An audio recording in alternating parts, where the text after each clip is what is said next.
اعوذ باللہ من الشیطان الرجیم بسم اللہ الرحمن الرحیم آباؤکم و ابناؤکم لا تدرون ایہم اقرب لکم نفعا صدق اللہ مولانا العلی العظیم وبلغنا نبیہ و رسولہ الکریم۔ عزیز طلبہ اور میرے محترم سوشل میڈیا کے سامعین و ناظرین، تحقیق المسائل کے حوالے سے آج ہمارا 15واں عنوان ہے، جو کہ اسلام کے قانون وراثت سے متعلق ہے۔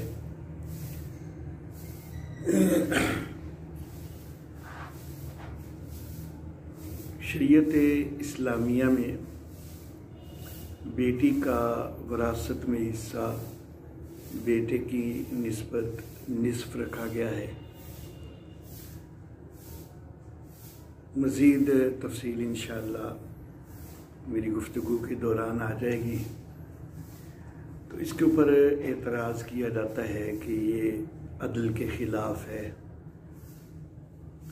تو اس حوالے سے گفتگو کرنا مقصود ہے۔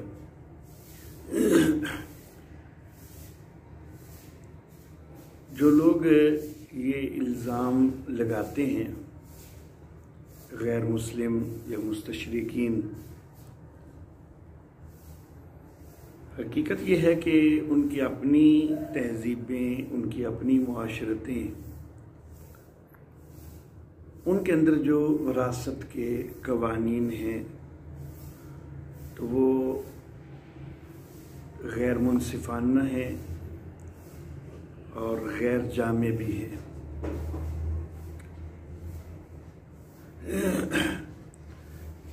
اسلام سے قبل جتنے بھی معاشرے اور جتنی بھی تہذیبیں ہیں، تو کہیں ایسا تھا کہ قانون وراثت ان میں عدل اور انصاف کے تقاضوں کو پامال کر رہے تھے، اور کہیں وہ نامکمل اور غیر جامع تھے۔ صرف اور صرف اسلام وہ ہے کہ جس نے وراثت کے حوالے سے جامع قوانین بھی دیے ہیں، مکمل قوانین بھی دیے ہیں، اور مکمل منصفانہ اور عادلانہ قوانین دیے ہیں۔ اسلام سے قبل کی جو تہذیبیں ہیں اور جو معاشرے ہیں، ان کو ہم دو حصوں میں تقسیم کر کے گفتگو کرنا چاہیں گے۔ ایک وہ تہذیبیں ہیں کہ جن کی بنیاد الہامی قوانین پر ہے، اور ایک وہ تہذیبیں ہیں کہ جن کی بنیاد الہامی قوانین پر نہیں ہے۔ الہامی قوانین پر جن کی بنیاد ہے وہ اہل کتاب ہیں۔ اللہ رب العزت نے تورات نازل کی، زبور نازل کی، انجیل نازل کی، اور ان کتابوں کے اندر جو قوانین تھے وہ تو عادلانہ بھی تھے اور مکمل بھی تھے اپنے اپنے دور کے تقاضوں کے مطابق، لیکن وہ تحریفات کا شکار ہو گئے، اور تحریفات کا شکار ہوتے ہوئے وہ نہ مکمل رہے ہیں اور نہ ہی عادلانہ رہے ہیں۔ سورۃ البقرہ کے اندر اللہ رب العزت ان کی تعریف کتاب کا تذکرہ فرماتے ہیں۔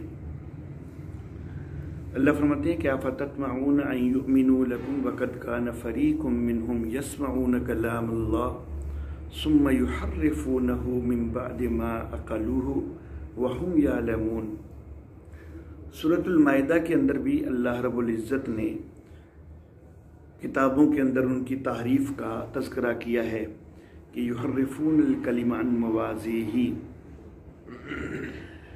اور یہ جو ہمارا دعویٰ ہے کہ سابقہ الہامی کتابیں جو ہیں ان کے اندر تحریف ہو چکی ہے، ہمارے پاس اس کے لیے بڑے واضح دلائل بھی موجود ہیں اور خود بائبل کا اعتراف بھی موجود ہے۔ بائبل کی کتاب یرمیہ کے باب 23 کی آیت نمبر 36 کے اندر یہ الفاظ نظر آتے ہیں کہ تم نے زندہ خدا رب الافواج ہمارے خدا کے کلام کو بگاڑ ڈالا ہے۔ تو یہ خود بائبل جو ہے وہ اپنے ماننے والوں کو یہ کہہ رہی ہے کہ خدا کے کلام کو بگاڑ ڈالا گیا ہے۔ تو گویا کہ ان کو خود کو تسلیم ہے کہ تعریف ہوئی ہے۔ تورات کے اندر تعریف کے لیے میں ایک مثال ذکر کرنا چاہوں گا۔ تورات کی کتاب استثناء 34واں باب ہے، اس کی آیت نمبر 5 سے آیت نمبر 10 تک کی عبارت وہ یوں ہے۔ یہ خیال ہے کہ یہ تورات کی عبارت میں ذکر کر رہا ہوں جو موجودہ تورات ہمیں ملتی ہے، جس کے متعلق ہمارا دعویٰ ہے کہ یہ تعریف شدہ ہے۔ اور یہ تو آپ کو اچھی طرح معلوم ہے کہ تورات سیدنا موسیٰ علیہ نبینا و علیہ الصلاۃ و تسلیمات ان کی زندگی میں ان پر نازل ہوئی ہے، ان کی وفات کے بعد تو نازل نہیں ہوئی نا۔ اب عبارت سنیے گا، یہ تورات کے اندر کی عبارت ہے کہ پس خداوند کے بندہ موسیٰ نے خداوند کے کہے کے موافق وہیں موآب کے ملک میں وفات پائی، اور اس نے اسے موآب کی ایک وادی میں بیت فغور کے مقابل دفن کیا، پر آج تک کسی آدمی کو اس کی قبر معلوم نہیں۔ اور موسیٰ اپنی وفات کے وقت 120 برس کا تھا، اور نہ تو اس کی آنکھ دھندلانے پائی اور نہ اس کی طبی قوت کم ہوئی۔ اور بنی اسرائیل موسیٰ کے لیے موآب کے میدانوں میں 30 دن تک روتے رہے۔ پھر موسیٰ کے لیے ماتم کرنے اور رونے پیٹنے کے دن ختم ہوئے، اور نون کا بیٹا یشوع دانائی کی روح سے معمور تھا، کیونکہ موسیٰ نے اپنے ہاتھ اس پہ رکھے تھے، اور بنی اسرائیل اس کی بات مانتے رہے، اور جیسا خداوند نے موسیٰ کو حکم دیا تھا انہوں نے ویسا ہی کیا۔ اور اس وقت سے اب تک بنی اسرائیل میں کوئی نبی موسیٰ کی مانند جس سے خدا نے روبرو باتیں کی نہیں اٹھا۔ اب یہ عبارت کیا حضرت موسیٰ علیہ الصلاۃ و تسلیمات کی زندگی میں ان پر نازل ہوئی ہے؟ عبارت خود بتا رہی ہے کہ یہ تو بہت بعد میں یہ تورات کا حصہ بنائی گئی ہے، تورات میں شامل کی گئی ہے۔ اس میں حضرت موسیٰ علیہ السلام کی وفات، پھر ان کی تدفین کا، اور پھر یہ کہ آج تک ان کی قبر کسی کو معلوم نہیں ہے، تو پتہ چل رہا ہے کہ یہ کافی عرصہ بعد لکھی گئی ہے یہ عبارت۔ پھر اس کے اندر یہ کہ بنی اسرائیل 30 دن تک جو ہے وہ روتے رہے، ماتم کرتے رہے۔ پھر یہ بھی ہے کہ اس کے بعد آج تک موسیٰ علیہ السلام جیسا نبی کوئی نہیں آیا۔ گویا کہ درمیان میں کئی نبی آئے تو ہیں، لیکن موسیٰ علیہ السلام جیسا کوئی نہیں آیا۔ اور کس انداز میں موسیٰ علیہ السلام جیسا کوئی نہیں آیا کہ جس سے خدا نے روبرو باتیں کی، یعنی کوئی کلیم اللہ والی صفت والا وہ کوئی نہیں آیا۔ درمیان میں اور تو کئی نبی آئے ہیں، اس عبارت سے بڑا واضح معلوم ہو رہا ہے۔ تو معلوم ہو رہا ہے کہ یہ عبارت کئی صدیوں کے بعد تورات کے اندر شامل کی گئی ہے، اور خود یہود کو اعتراف ہے کہ یہ عبارت بہت بعد میں شامل کی گئی ہے، لیکن اس کے باوجود وہ اس کو تورات سے نکالتے نہیں ہیں۔ تو یہ تورات کے اندر تعریف کا بڑا واضح ثبوت ہے۔ اسی طرح زبور ہے، تو زبور کے لیے بھی میں صرف ایک مثال جو ہے وہ ذکر کرنا چاہوں گا۔ ویسے تو تورات، زبور اور انجیل کے اندر تعریفات کی مثالیں بے شمار بھری پڑی ہیں، لیکن میں صرف ایک مثال کے اوپر اکتفا کر رہا ہوں۔